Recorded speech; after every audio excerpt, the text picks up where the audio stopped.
E o Santa Cruz é o time mais beneficiado de Pernambuco de forma disparada. Vou começar o vídeo colocando o que aconteceu lá em Petrolina. E detalhe, nesse campeonato pernambucano, o Santa Cruz foi beneficiado de forma direta em 2 jogos, tá? O Santa Cruz ele tem 2 pontos a mais no campeonato pernambucano, dado pela arbitragem. E eu não estou falando que necessariamente a arbitragem é tendenciosa para o Santa Cruz. Estou falando que o Santa Cruz foi beneficiado em 2 jogos. E se a gente pegar o retrospecto do que aconteceu em todos os campeonatos pernambucanos, pelo menos nos últimos 10, 15 anos, isso aí está bem claro para todo mundo que a arbitragem pernambucana, infelizmente, é um lixo. Essa é que é a verdade. E não só de Pernambuco, né? A do Brasil inteiro. A maioria é um lixo. E sabe o que aconteceu aí no jogo de Santa Cruz e Petrolina? Olá, patrão, vai lá. Opa, se isso não é pênalti, irmão, o que é pênalti? Eu vou compartilhar mais uma vez o lance do frame. O cara ganhou na dividida. Assim, não tem muito nem o que argumentar, tá, gente? Porque é muito óbvio o lance. Passou, contato claro, bate na perna do cara, desequilibrou, pênalti, escandaloso, gente. Vou colocar mais uma vez esse frame porque é bizarro, o pênalti escandaloso que o Petrolina sofreu no segundo tempo, que poderia dar a vitória para o Petrolina e, lógico, a derrota para o Santa Cruz. Olá, patrão, vai lá. Se isso aí não é pênalti, irmão, esquece, que eu não sei mais o que é pênalti não, né? Eu sei que já vai vir uma galera aqui nos comentários falar, mas o jogador ele já tava ali meio que tendencioso ali para cair. Não, gente, ele tava na corrida, ganhou na corrida, o jogador do Santa chegou atrasado, bate na perna dele, ele cai, claríssimo. Mas ele aguardou um pouquinho a passada, segurou a passada para receber o contato. Cavou um pênalti claríssimo, tá? E aí eu vou dar um destaque rápido para o que aconteceu nesse campeonato pernambucano já. Lembre-se do que aconteceu lá em Santa Cruz e Afogados, no campeonato pernambucano. Santa Cruz foi beneficiado. Estava perdendo o jogo até os 40 minutos do segundo tempo. E o Santa Cruz tem o pênalti, que foi claro, o jogador simulou o pênalti. O jogador simulou o pênalti. E o juiz foi lá e marcou. E aí o pênalti, óbvio, agora eles deram, né? Pro Santa Cruz eles deram e pro Petrolina não. É inacreditável. Santa Cruz empata o jogo e chegou aí a 8 pontos no Campeonato Pernambucano. Tá no G7. E assim, na prática, se o Afogados ganha aquele jogo do Santa, o Afogados estaria, sabe quantos pontos a mais? 2. Santa Cruz estaria em 8º lugar no Campeonato Pernambucano. E o Afogados em 6º. Mas é isso. E por que o Santa Cruz é tão beneficiado assim? Lembrem-se de 2011, o que aconteceu lá. Thiago Matheus era para ter sido expulso. Lembrem-se de 2016, Grafite fez um gol claramente impedido. E por aí vai, né? Só isso aqui. Eu já peguei 4 recortes aqui bem claros de como o Santa Cruz é beneficiado no Campeonato Pernambucano. Enfim, vamos aguardar, tá? Se o Santa Cruz vai conseguir se classificar aí para o mata-mata que tá sofrendo, né? Já diria a música de Pablo, tá sofrendo, tá doendo, todo castigo é pouco. Enfim, só pela brincadeira, tá? Santa Cruz aí em 7º lugar. E na próxima partida vai enfrentar quem? Salgueiro lá, rapaz, pouquíssimo provável ganhar. Inclusive, mais provável é a derrota, tá? E detalhe, o Santa Cruz que foi salvo pelo goleiro Joézer, que fez um milagre no último lance da partida praticamente. Enfim, vamos aguardar, tá? E agora tem os perfumes aí que o Santa Cruz lançou. Bom, isso aí isso aí é meme para depois, tá? Se não vou alongar muito aqui o vídeo e tal, deixa isso aí para depois. Agora eu vou falar sobre o esporte e linkando com o Bahia, vocês vão me entender. Primeiro sobre a entrevista que Jorge Andrade concedeu ao GE. Parabéns aí, Camila Alves, pela entrevista que ela fez. Excelente Jogo, jornalista aí né? Vocês têm uma proposta. do Globo Esporte. Calma que eu vou colocar toda a entrevista. E eu já vou deixar bem claro minha opinião antes de colocar essa entrevista. Ele fala, Juba, a gente acredita que ele vai continuar no esporte. Palavras de Jorge Andrade, tá? Juba, nós acreditamos que ele vai continuar no esporte sim e tal. E assim, se você vê a leitura corporal dele, a análise corporal dele, o jeito que ele tá falando, parece que Juba não vai continuar. A minha leitura foi, Juba não vai continuar no esporte. Espero estar errado, espero que ele continue de fato, sim. Minha segunda leitura, cara, como fala mal Jorge Andrade, hein? Velho, eu vou deixar a tela aí pra vocês, mas foi algo até bizarro, constrangedor, o jeito que Jorge Andrade fala e tal, pras câmeras. Eu não gostei, você não pensa, pegando no pé, não, não é pegando no pé não, velho. O executivo de futebol tem que falar com mais firmeza sobre o que ele tá falando de fato, ele não soube nem falar direito, gente. Vou compartilhar aqui então lá com vocês a matéria do GE. Mais uma vez, parabenizando aí a Camila Alves. Enfim, vou soltar aqui para vocês toda a entrevista, tá? Deixa o like aqui, não deixou ainda, né? Se inscreve no canal quem não for inscrito. Vamos embora. Juba. Vocês têm uma proposta de renovação de contrato com ele, mas também existem outros clubes interessados. O Anderson Moreira, inclusive, falou sobre isso na última coletiva. E eu queria saber de você até quando vocês querem conseguir resolver essa situação do Luciano Juba. Assim, o Juba tem contrato até agosto com a gente, né? A gente é uma coisa que a gente vem conversando com ele, com os agentes. O Juba tem um carinho muito especial pelo clube, é o clube que formou ele. Ele gosta demais, ele de forma alguma quer sair de forma ruim do clube. Ele é um jogador que tem um carinho muito especial pelo clube, que ele gosta muito daqui. Eu acredito num final feliz nisso.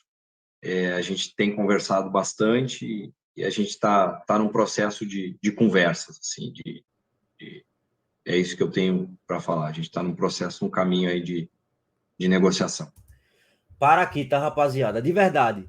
Passou para você, torcedor, confiança que Juba vai permanecer no esporte? Para mim, passou o contrário.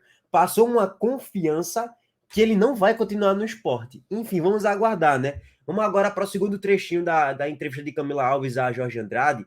E destaque que depois ele fala que o trabalho não foi tão ruim assim e tal, no ponto de vista dele, o trabalho dele não foi tão ruim assim no esporte na temporada passada.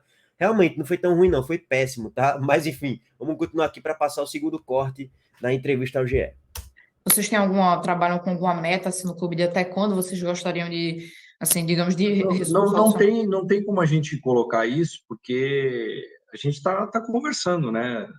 Tem como a gente colocar uma meta. Ele tem contrato em vigor até agosto, né? E a gente está conversando, a gente está no processo de negociação. Um segundo caso que eu queria conversar contigo seria a respeito do Kaique. Ele é um centroavante que já vinha, né, no elenco do Sport. No ano passado, eu me lembro que ele chegou a ser posto até como uma possível saída pela própria imprensa ao fim do ano passado, né?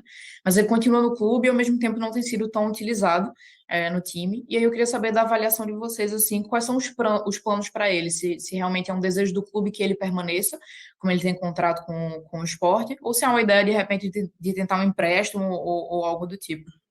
Não, o Kaique é um atleta que tem contrato com o clube, está no plantel do clube, né? No plantel do clube e continua no clube, está no elenco do clube. Bom, gente, assim, ele falou nada com nada, resumidamente, sobre Kaique, né?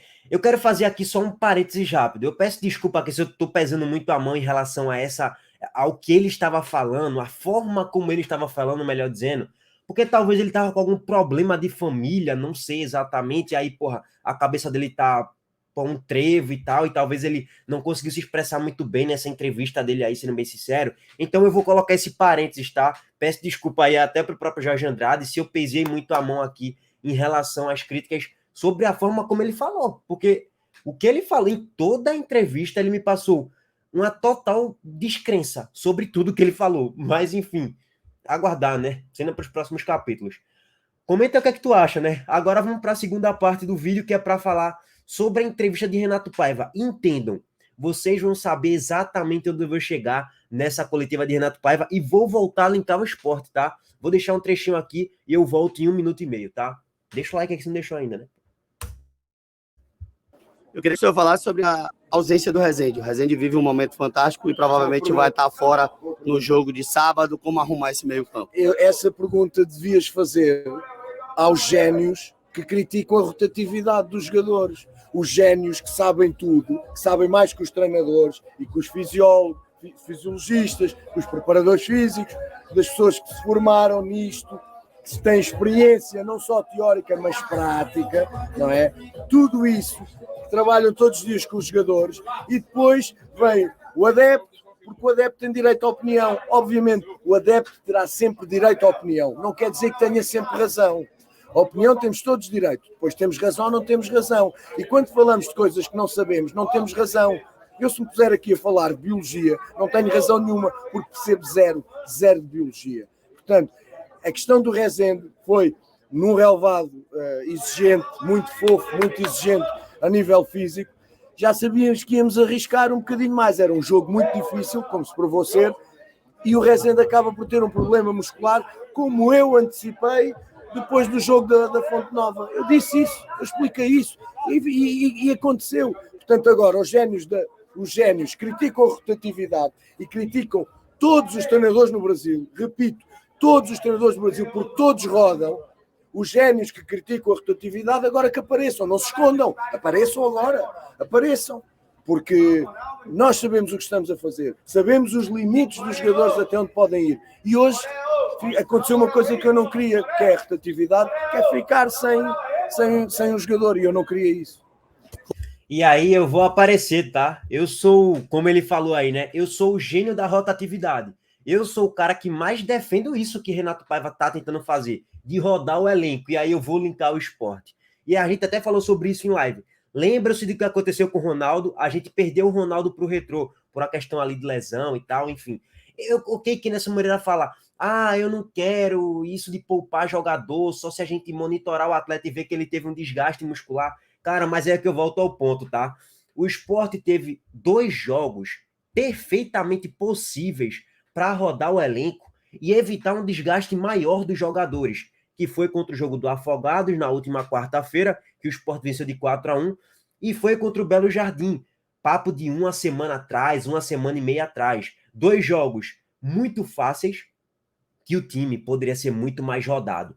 Além de você estar evitando um desgaste maior dos titulares, você estaria dando um ritmo de jogo maior para os reservas. E, novamente, para a galera que acha que eu queria colocar todo o time da Copinha contra o Belo Jardim, não é isso. Eu queria colocar todos os reservas, e nos reservas tinha Paulinho naquele momento, Pedro Martins titular, João Igor, Denival, Everton, e por aí vai, como você já sabe o meu ponto de vista. Então, Renato Paiva aí perdeu um jogador Rezende por questão de desgaste muscular e tal, uma mini lesão ali, pelo que eu entendi, porque ele estourou o Rezende, ele queria evitar, mas, vamos colocar aqui mais uma vez, vamos arriscar. Arriscou e se lesionou. Então, por isso que eu defendo tanto ali o time ser rodado em jogos que você não tem muito a perder. Se o Bahia perder esse jogo pro Barcelona de Ilhéus, perdeu, ia ter tiração de sarro, a torcida do Bahia ter um pouquinho mais de impaciência no trabalho de Renato Paiva, talvez sim, com os jogadores na Fonte Nova, talvez sim também, mas assim,